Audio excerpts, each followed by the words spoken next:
It's no wonder people listen to him and not me. Well, cause he's a manly man. Did you see that speech he gave? Did you see that speech he gave? He was speaking to their souls, dude. I was inspired. I almost cried from the speech. Might I have your company for a brief adventure? Yeah, let's go, dude. Bro, let's go, dude. You ever tried, have you ever seen churros, bro? Have you ever tried a churro? They sell them over there on the corner of Ulda, believe me. Yeah, they're street vendors who sell churros. You need to try one. No, I couldn't possibly. We did not come here to fritter away with royal coin. Godbird will be expecting us. Come, let us head directly to the lounge and ignore these godly temptations. But Nanamo, look how fun it looks, dude. Nanamo, please. Please, Nanamo, let's just have a little bit of fun. Please, Nanamo, let's just have a little bit of fun, I beg. I beg of you.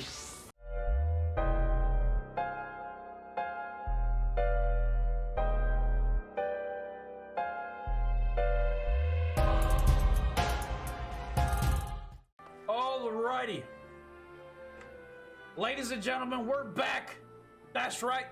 We're starting part 2 of the Legend Returns 4.1 patch. That's right. Yesterday, we saw them getting angry in town because they found out that we had this chick held captive. But you know what? They had every right to be angry. But Raubon, the manly man himself, the Mr. Big Peepee, the Mr. Big Cajones himself came and he spoke to the people and he calmed everybody the fuck down.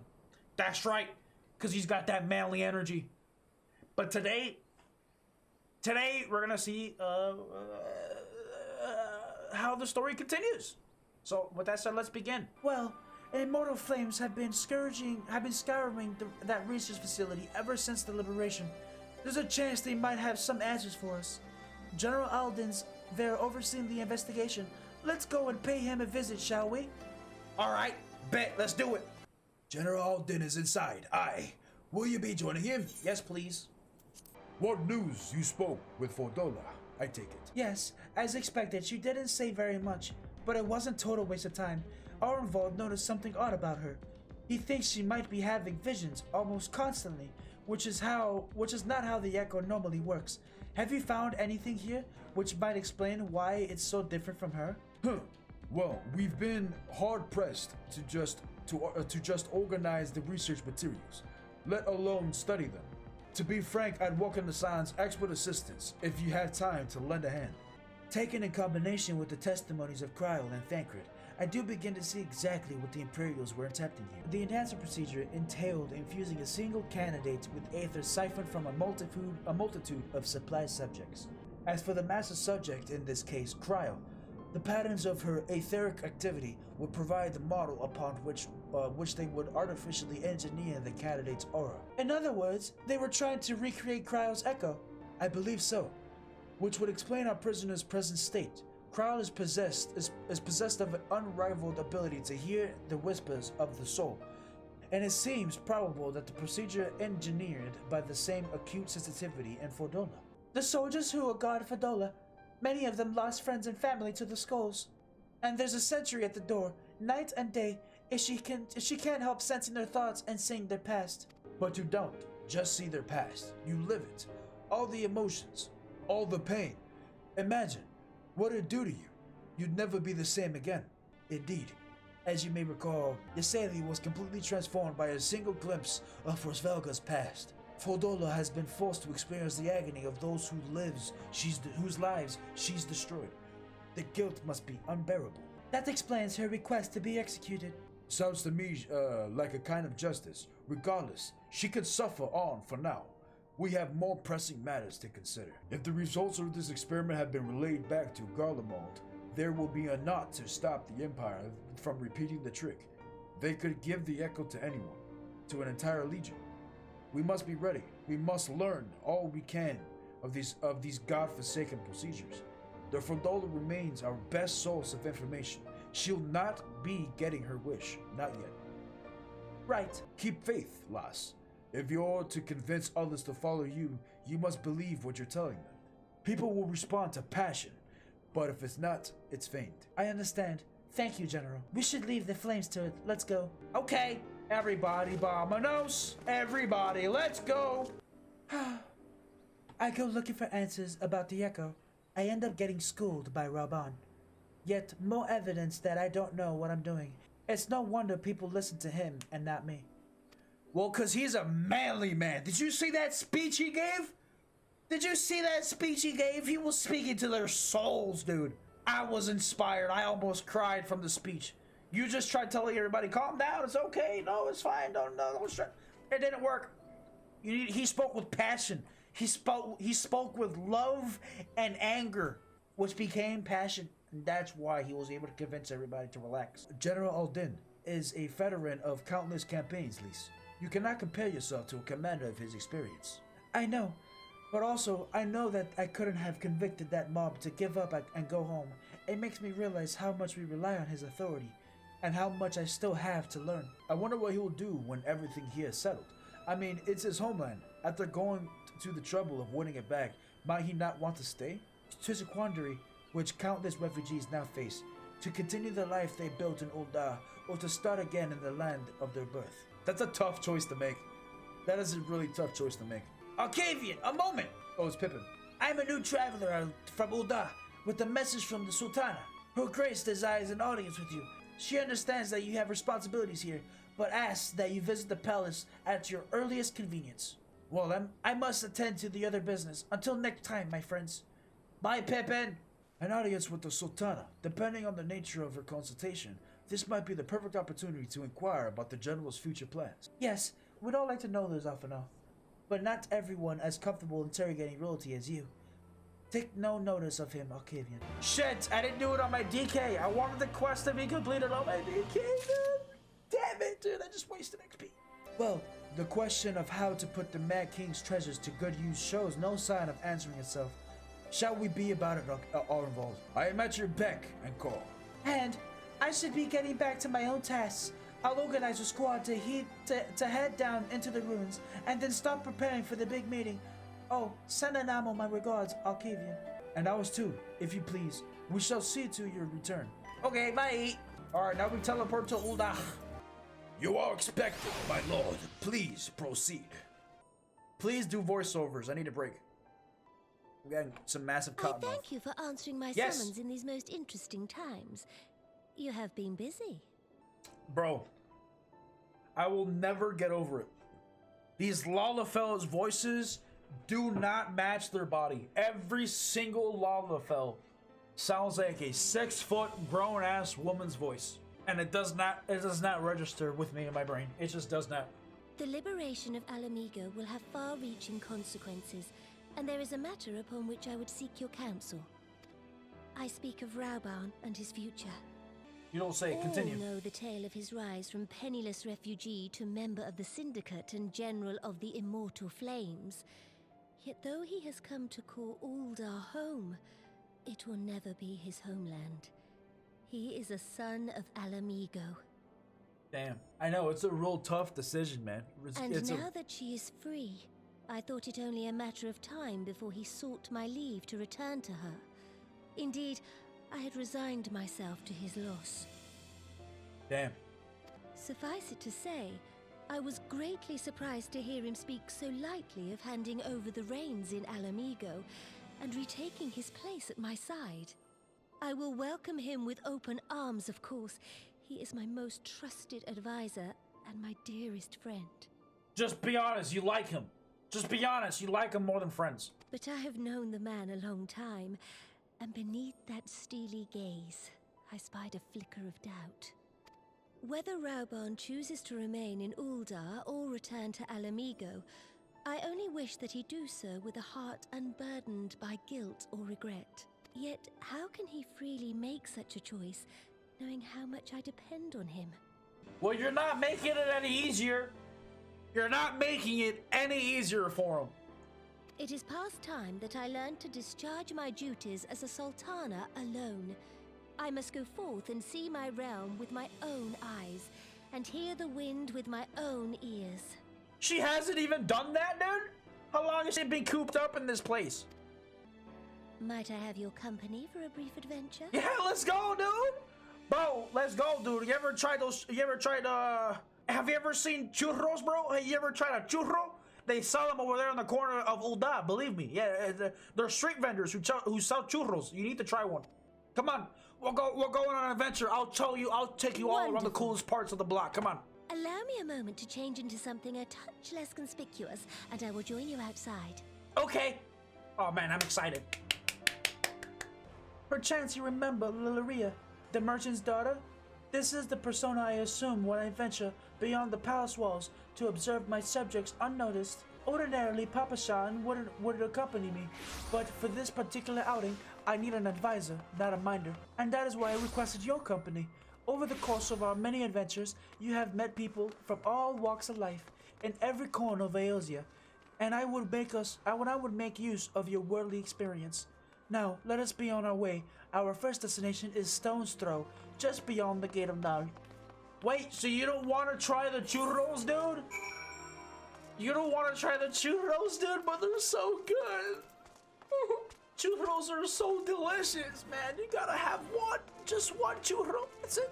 They're sweet, delicious, deep-fried, sugary goodness. Look upon these procession of tattered tents, these refugees camps in squalor, and at the mercy of the elements of Daedalus predators both. The city's mighty walls offer safety, but the streets overflow with the people as it is, and unless blessed by the hand of Null himself, no refugee could ever hope to afford a dwelling in Ulda. 20 years have passed since the fall of Alamigo, and 5 since the calamity. Yet the plight of the poor has grown more desperate, not less. As Sultana, the blame falls upon me. You've done your best, Your Grace. That's right, you've done your best. Then my best has not been good enough. Damn, she is hard as hell. She's hard as shit on herself. Shall we press on? I would follow the road of the unholy air. Bro, isn't this world just pretty? Damn, look at Ulda. Damn, that is one hell of a city. Jesus, I just looked directly into the sun. It was here. It was in this wholly unremarkable place that my mother and father met their doom. I was but a child at the time. You still are a child. What do you mean? My parents were returning from their inspection of our interests in eastern Thanalan when an untimely rockslide crushed their carriage. To this day, it is not certain if the incident was simple misfortune or an expertly planned assassination.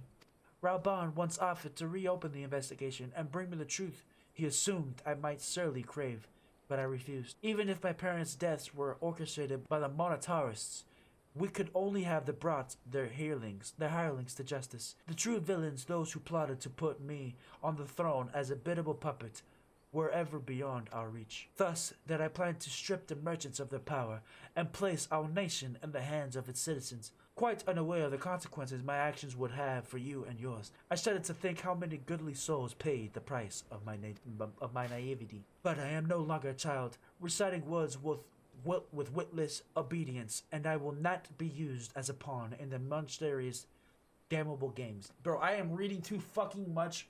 Every single word I come across, I'm stumbling. Forgive me in my outbursts. You are one of the few people to whom I feel I can speak my mind. Come, let us return to Ulda and visit the Colosseum. Okay, and then maybe you want to try out the churros? Just one churro is all I ask. I just want you to try a churro. They're so good. From the moment I became Sultana, I found myself thrust in an endless parade of document signing and ceremonies. For years, I simply signed where I was told to sign and sat where I was told to sit, blissfully oblivious to what any of it meant. Yet one good thing did come from my ignominious chapter in my life, for it was during an official visit to the Colosseum that I first met Raoban. The match I had been invited to attend was not at all what I expected. They had pitted the bull of Alamigo against some dozen or so rival gladiators. Damn! And Raoban just fucked them all up? Oh, I love to hear it. Blinkered though I was, I would not stand for such obvious an injustice, and demanded to see a fair fight, one man against another, and my royal wish was duly granted. It was not until later that I learned that the gambling ring, which had arranged for Raoban to die on the sands that day. Oh, so he didn't fight all of them. Okay, okay. Okay, he's still cool. He's still a pretty cool guy. Regardless, my intervention meant that Raoban had but a single opponent to dispatch, which He duly did, and when he knelt before me to receive his winner's purse, he swore that he would one day offer me his blade in service. Surrounded as I was by liars and manipulators, I confess I dismissed it as a pleasant piece of theater. But as you know, Raubon is a man of his word. Though it took him another 5 years of fighting on the blood sands, he amassed a fortune so great as to buy not only his freedom, but a seat on the syndicate, and then I had my blade. Damn, that's fucking epic. That's fucking epic, dude. Give me a story. Give me a cinematic. Flashback, let's go! Yes!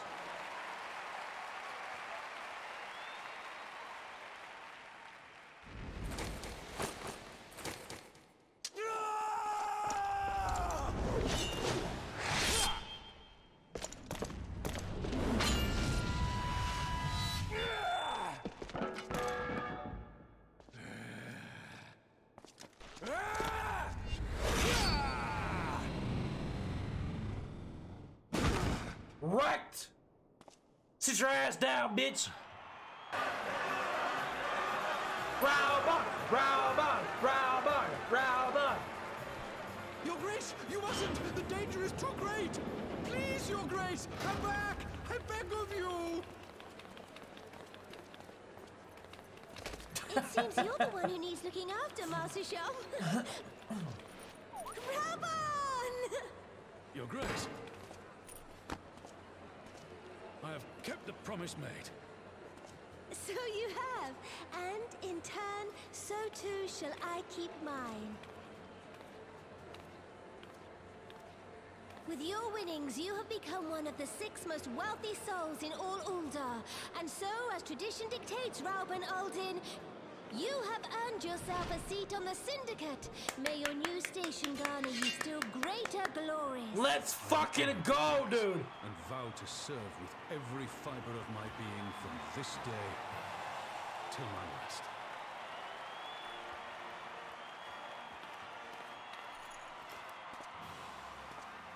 Long live the Sultana, and long live Uldar! God, I love this. I fucking love this. Words cannot well express what that man means to me. There are others who care deeply for my well-being, of course. Papa Shan's love for me is as that of grandchild for his grandchild. But upon matters of governance, I cannot turn the bodyguards and maidservants for counsel. Raubon, with the authority of a syndicate position, was the first sword I could wield. His was the only edge which could cut the strings that bound me. Damn, that is deep. That is fucking deep. We must make haste. My absence will not go unnoticed by the Sultan sworn for long. And there are other places I would visit. To the Azareth Ossuary, Whatever the fuck that means. Sure, let's go. When the calamity threatened, Raubon led the Alliance forces into battle on the plains of Cotonou, and I remained here. I prayed with all my heart that Archon Louisoix would have the power to Rose the 12th. Since that day, I have made a custom of visiting this shrine during each of my little excursions. Here, I seek the blessing of Thal, reflect upon my choices, and ask myself if I am fulfilling my duties as Sultana. You are rightly celebrated as the champion because you have led the line in the hundreds of battles for the good of Eosia. In much the same way, I believe the measure of the monarch lies in how she leads her people in the times of adversity. If I am to be Sultana worthy of the name, I cannot turn a blind eye to the troubles facing Uldar. I have chosen my path, Octavian. With Al-Amigo now freed from imperial chains, I finally see a way to aid the refugees. Already, many displaced Al-Amigans seek to begin the long trek home. To facilitate that process, I have made a small contribution. An artisan school in Ralgo's Reach for any who wish to learn new trades. Realistically, however, it will take years for such training to yield tangible benefits. But we do not have years. These people will need shelter and employment if they are to survive, and this time the Uldan treasury shall help. That's fucking awesome. You love to hear that. You freaking love to hear that. Precisely where and how to allocate this necessary funds is, of course, another question. We're gonna raise the taxes of the poor. That's right. Don't raise the taxes of the rich. You know, they're spending the money to help out the city well. We must raise the taxes of the poor. right? That's what rich countries do, right? Right? That's what we do, right? Might you ask a member of Syndicate for advice? Why not seek the advice of one of who employs refugees? Ask the dude who employs refugees. A wise suggestion, mayhap a visit of the gold saucers in order. Its proprietor is a member of the Syndicate, and he is... Okay, so it didn't even matter what fucking option I chose. It was literally the same exact guy. So why even ask me if you were going to demand me to talk to the same guy anyways? Nanamo? And he is one of the few who pay refugees a fair wage. I wonder, are you acquainted with the Goldbert Mandeville? No. Not a chance, not a shot. Ah, well, he is a most generous man. If something of an eccentric, let us make our way to the landing, and I will see that a word is sent to the gold saucer. Godbert should be only too glad to receive us. Okay. Let's go. Let's do it. I have ridden aboard a public airship before, but this shall be my first visit to the Golden Saucer. I must confess to some excitement. That's gonna be fucking awesome, dude. Oh man, just wait till you try out the mini games. There's a thing where you can get the hammer and you smash it down and you hit the bell. There's a jumping puzzle, dude. There's like a guy where sells like all the prizes and stuff that you get with all the tickets. You can be like a Yu-Gi-Oh master just like me, dude. Like you can have your own cards and your own collection of cards and duel people with your cards. Oh man, Nanamo, you're gonna have a lot of fun. Oh man, you're gonna have a lot of fun in Chuck E. Cheese. We're gonna have a hell of a great time. We're gonna have a hell of a great time, Nanamo. No, I couldn't possibly. We did not come here to fritter away with royal coin. Godbert will be expecting us. Come, let us head directly to the lounge and ignore these godly temptations. But Nanamo, look how fun it looks, dude. Nanamo, please, Nanamo, let's just have a little bit of fun. Please, Nanamo, let's just have a little bit of fun. I beg of you. I believe this is where we are to meet Lord Mandeville. Shall we sit a while to wait his coming? Sure, let's do it. My apologies, Your Grace. I have kept you waiting. No apologies are necessary, Godbert. My request was sudden, and you were kind to make yourself available at such a short notice. When the Sultana herself comes calling, there is no more important engagement. That's right. As to the purpose of my visit, I would have your thoughts on how the Crown might best aid the refugees residing in Thanalan. You are aware, I'm sure, that the many of Alamigo's displaced sons and daughters long to return to their newly liberated homeland, and you are also aware of how they will suffer without shelter and work to sustain them. I would use our nation's wealth to spare them that suffering. What advice have you for me on the matter of how it might best be distributed? The unusual circumstances of our meeting, and Your Grace, choice of a companion, will suggest to me a desire for an honest and unvarnished opinion. I shall give you one. My advice to you is stop. Stop taxing Ulda's wealth to save Alamigan refugees. It's a terrible idea. You oppose my proposition? Most empathetically, I agree with Your Grace that the refugees must have a housing and employment. But what profit is there for the Ulda in this arrangement? This inconsiderate Republican motherfucking communist. I don't know the proper terms. I'm just talking out of my ass. Look at this son of a bitch. These people need the help, damn it. They need the help. We're not broke. We can absolutely give them a little bit of gold to help them out. You son of a bitch. What's in it for me, he says. Profit? After all you've done for Gyarabanians displaced, I thought you were the very least person to seek to benefit from their misfortune. Yeah! That was my view too. From what she was telling me, you were supposedly a very cool dude. You like to help the poor and whatnot. My ass. Forgive me, Your Grace, but you appear to be laboring under the misapprehension. It is a fine endeavor to support one's fellow man. I fear, however, that your stance is one born of pity. Your intent is to save the refugees, is it not? Damn, she looks so sad. For all good potential, we are indolent creatures by nature. If unconditional charity is all we know, then we began to rely upon it, to expect it, and then we must consider Uldan's own poor and downtrodden, should they hear of you spending the nation's coin. Alright, he's got a point there. He has a point there. we have to help our people who are poor in our own city as well as we help out the other country. If we help out another country and with their poor people, with their poor issues and their situations, before we even help our people when they're also in the same situation, that's gonna cause a lot of drama and a lot of city unrest. I 100% agree with that. Not to improve their lot, but to nurture the distant citizens of Alamigo. It is unlikely they will applaud your generosity. True. Surely it is not your grace's intention to foster new resentments, but to spread goodwill. Indeed. Then any support I pledge to the refugees must promote self-sufficiency whilst also serving the interests of the people of Ul'dah. Exactly so. Such an arrangement will create a far more equitable relationship with the returning Valamigans, even as it generates the revenue required for the approval of your subjects. Alright, so I had this guy all wrong. Alright, bro, I misjudged you. You have given me much to ponder, Lord Mandeville. I thank you for your candor. Alright, and there you have it. Part 2 of the 4.1 Legend Returns patch. So far it's been really good. Today we hung out with mainly just Nanamo.